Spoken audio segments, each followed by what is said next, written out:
Chapter 13. Ever since his father's arrest, Gigi had started spending more time at Milan's house. It wasn't planned. He just couldn't bear the stillness of his own home anymore.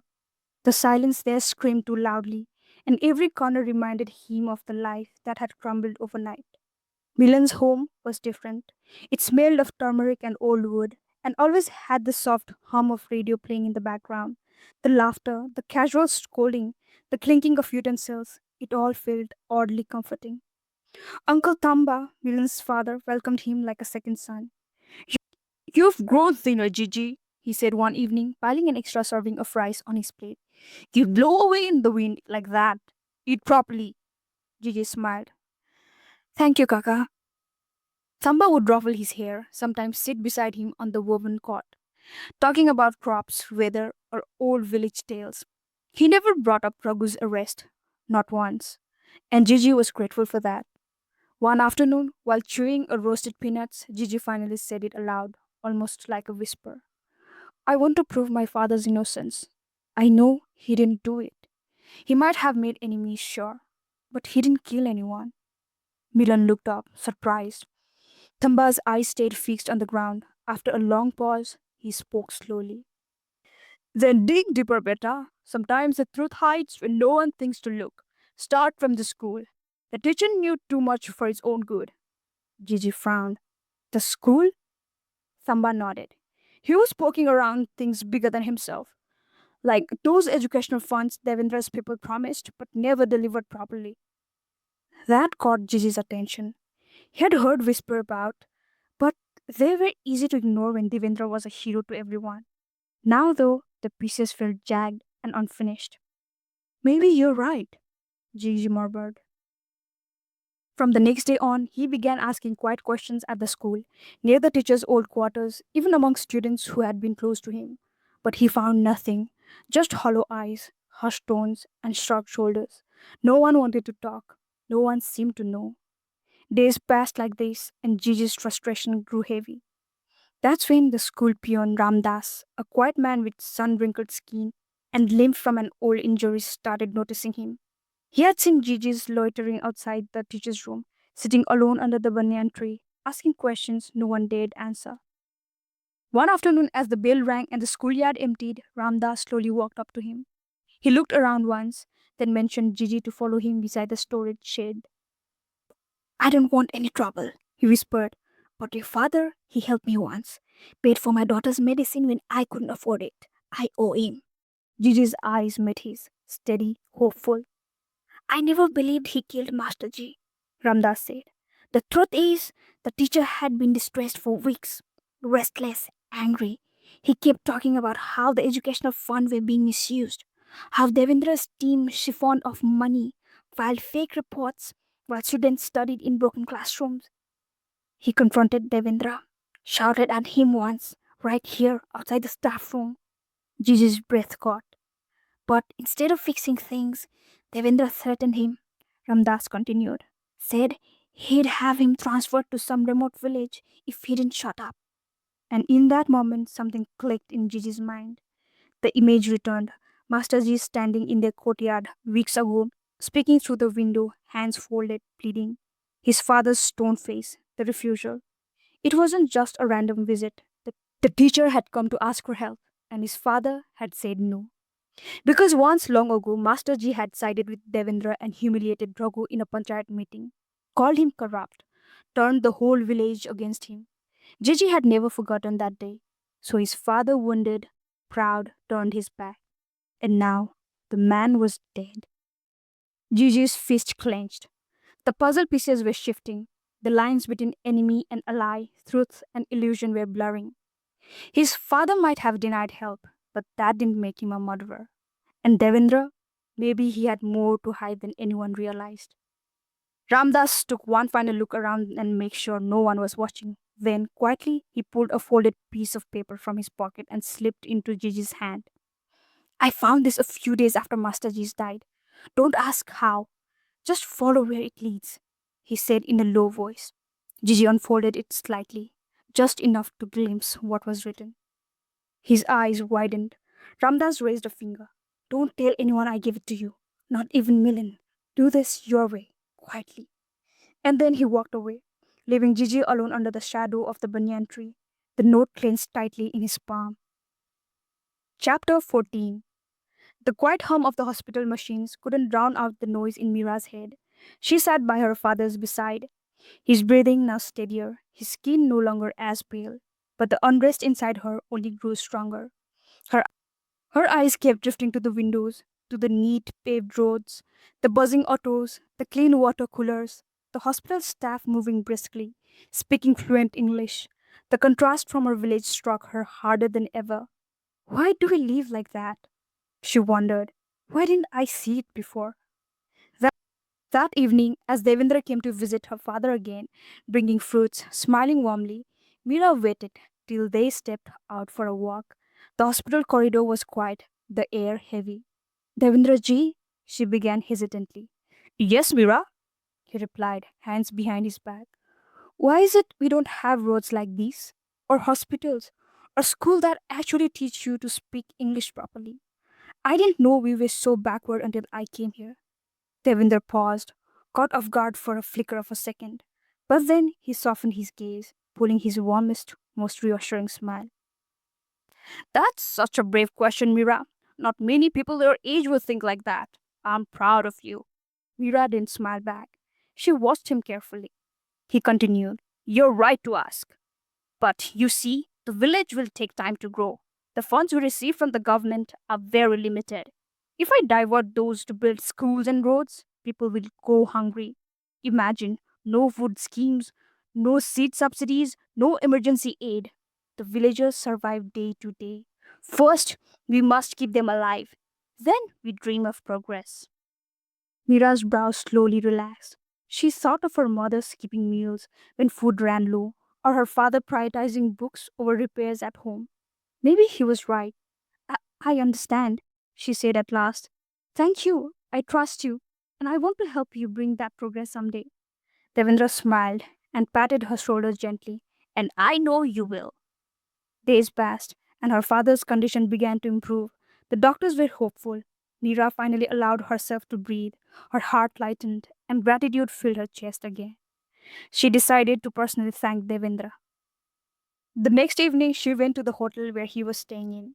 His men welcomed her warmly, ushered her in, and served her steaming food, crisp rotis, and fresh lime juice. She felt seen, valued. After dinner, she excused herself to go to the washroom. And then she heard it. Two voices, muffled but heated, just behind the conference door. What are you doing wasting time here? The election are near, and you're relaxing? The man snapped. Devendra's voice came back, cool and composed. Relax, will you? There's no point working in the surface if you don't fix the root. What do you mean? The man asked. I was ready to campaign properly, but people were questioning my credibility. Then came that stupid Raghu, gaining traction, becoming everyone's messiah. He was the only real threat. A pause. Now that he's behind the bars, I don't have to worry. That idiot did half the job by fighting the teacher. And the rest, well, the girl did it better. Can't believe how easy it was to flip it. Mira's body froze. Devendra chuckled. And staying with that villager? Look how well that worked out. People are calling me a savior. And this selfishness is just smart politics.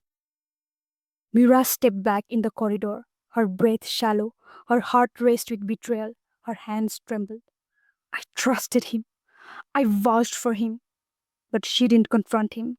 She walked back in, wore her usual smile, and thanked him softly. And when she left, she didn't look back. The road home felt longer than ever. She didn't just carry her father's discharge paper. She carried a wound, a burning question, and the first hint of what might be the bigger lie her village had been fed. Chapter 15. The sun hung low as Mira stood outside the crumbling gate of Ek Sarpant's house. It looked smaller than she remembered, quieter too. Maybe it was always like this, but her opinion of the man had always been second-hand. People in the village still spoke his name with contempt. He stole everything, they would say. Ran away when the heat got worse. But Mira didn't trust those words anymore. Not after what she had seen. Not after Devendra. She took a step forward, heart thudding. Before she could knock, the door creaked open. A boy stepped out. carrying two glasses of juice on a steel tray. She froze. It was Gigi. His hair was messier than usual, eyes tired but alert. He walked slowly, carefully, balancing the tray until he noticed her. He, s- he stopped in his tracks. So did she. She turned, walking away quickly, but she hadn't even crossed a few meters when she heard the voice behind her. Seems like someone's returned with a lot of clarity, too. She stopped. Of course, it was Gigi. Mira turned around slowly. What do you mean? Well, he said, walking up to her. For someone so devoted to Devendra, being here doesn't exactly make sense. Change of heart? She frowned. Look who's talking. The boy who would lift a glass at home is now serving juice to someone people called a thief.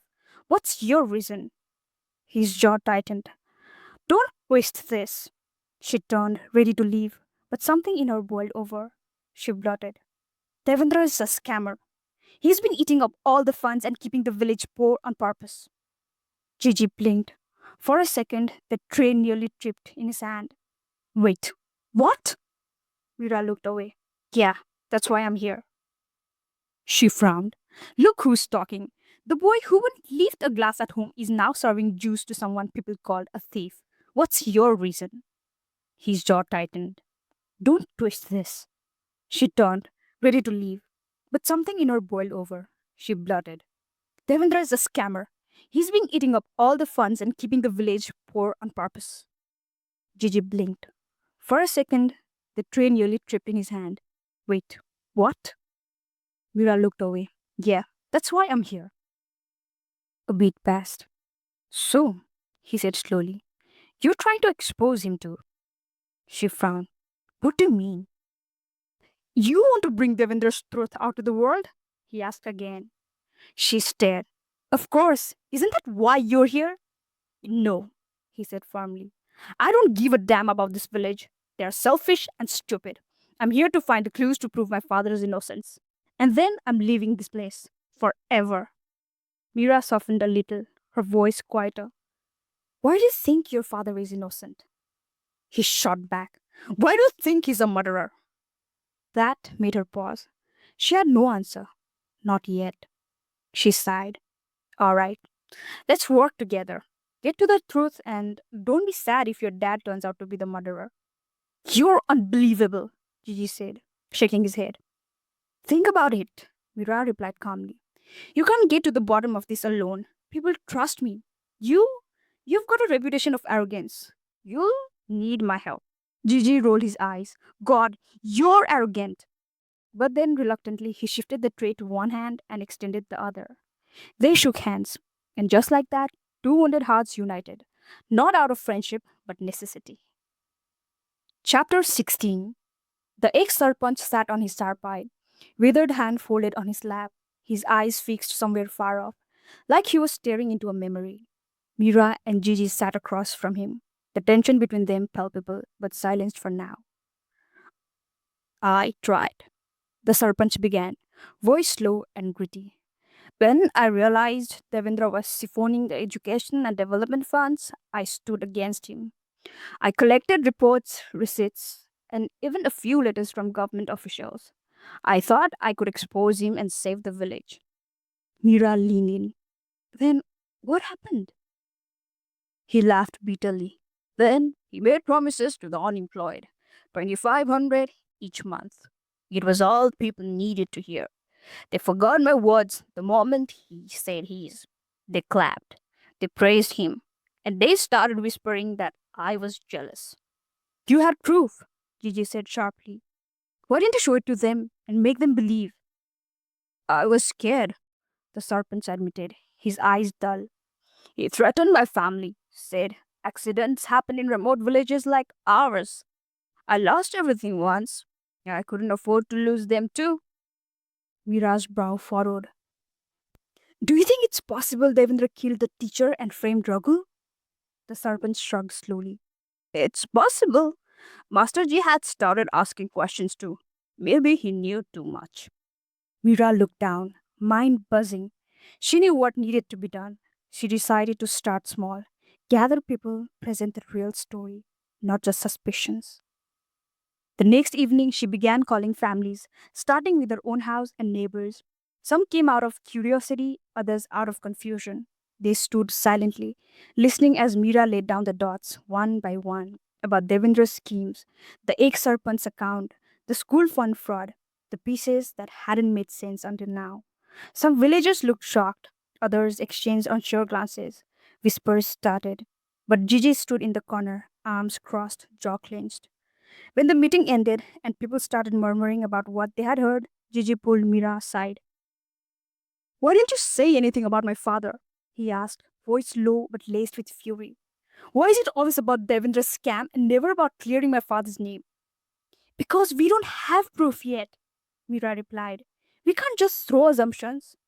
Assumptions? He snapped. It's obvious Devendra wanted my father gone. He was the only one gaining public support. You're so busy proving your point that you can't even stand up for one of the men who's rotting behind the bars for something he did too. "S- Stop it, she said, her voice rising. We'll find the truth together. No, you will keep stagging your brave, righteous speeches because that's what you like, right? Being the hero. His words got sharper now. Do you even care if my father's innocent? You never liked him. You said it yourself, he's harsh. Do you think he deserves it? Mira's mouth opened, but he kept going.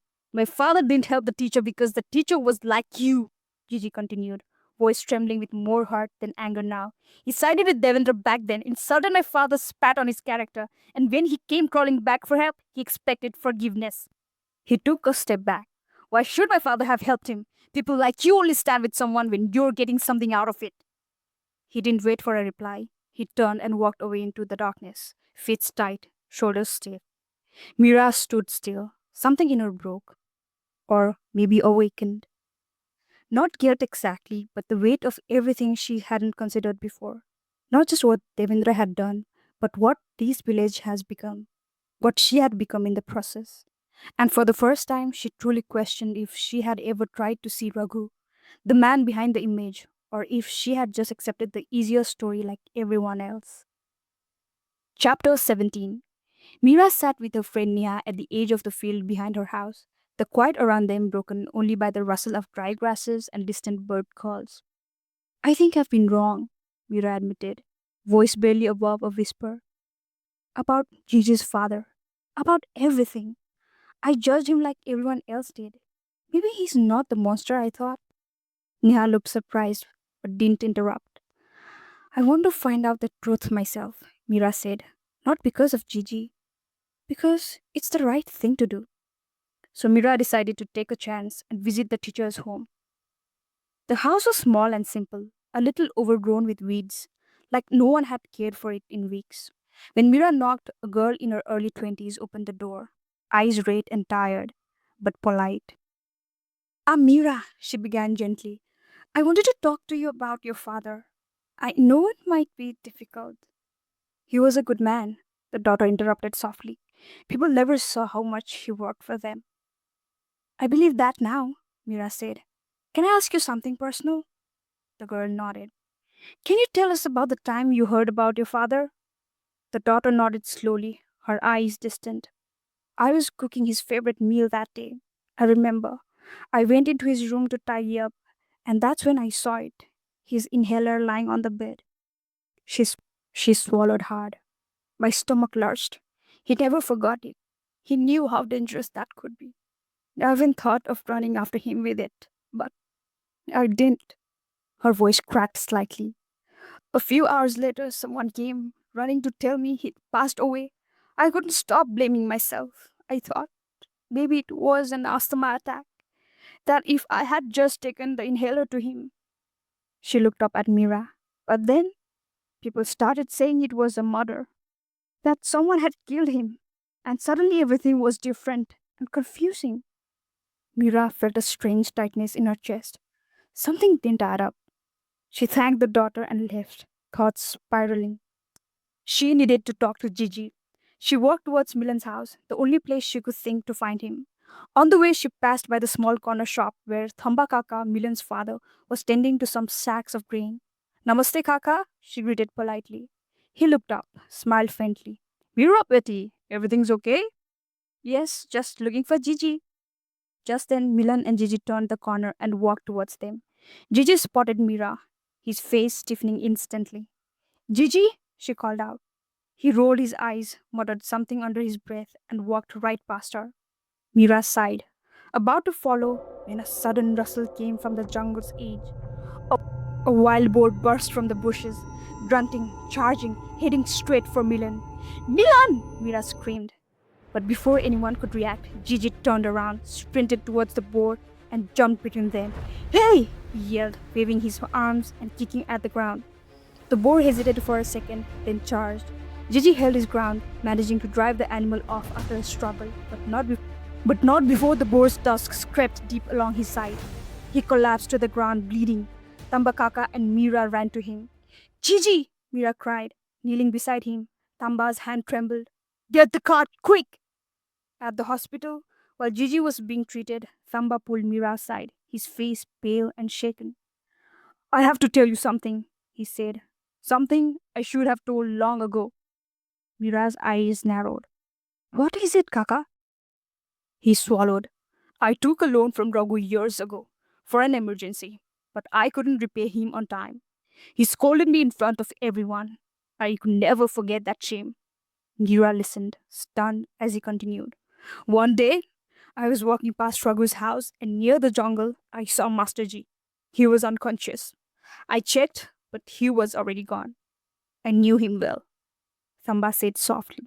He had asthma. I'd seen him struggle with it before.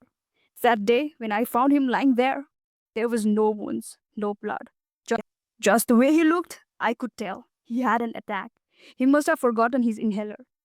Mira's brow furrowed. Then, why didn't you just tell the truth? Samba looked down, shame clouding his face. Because I was angry, still holding the grudge against Raghu. I saw a chance to get back at him.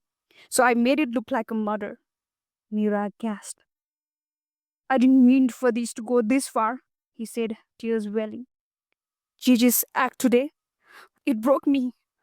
I'm going to the police. And he did. The next morning, the soft beeping of machines stirred Gigi. He opened his eyes slowly, vision blurry. He saw his father, Raghu, sitting beside his bed, talking warmly to the patient next to him. Gigi blinked. No, that couldn't be right. He shut his eyes and opened them again. Now, Meera was there too, sitting beside his dad, tilting her head, making a ridiculous face. Are you awake? She asked, grinning. He rolled his eyes and looked to the side again. His dad was still there, smiling. It was real. It was the day. The village waited anxiously for the election results. At a hotel in the city, Devendra leaned back on his sofa, smirking confidently as the news flashed on the screen. Winner, Raghu Ram. His face dropped, frozen, mouth slightly agape. A glass slipped from his hand and shattered on the floor. In the village, drums echoed. People cheered, and the air felt lighter. Meera and Gigi danced together in the square, children running around them, confetti flying. Later that day, Raghu visited the police station. Samba stood inside, head low. Raghu opened the cell door. I forgive you, he said simply. Samba looked up, eyes wide. I was harsh back then. I understand now. Let's end this with peace. The two men embraced, tears running silently. Weeks later, a ribbon was caught at the inauguration of a new road connecting the school to the main village. Ready? Meera challenged, already hopping on her cycle. Born ready, Gigi grinned. The two raced down the new road, laughing, wind in their hair, reaching the school in 10 minutes.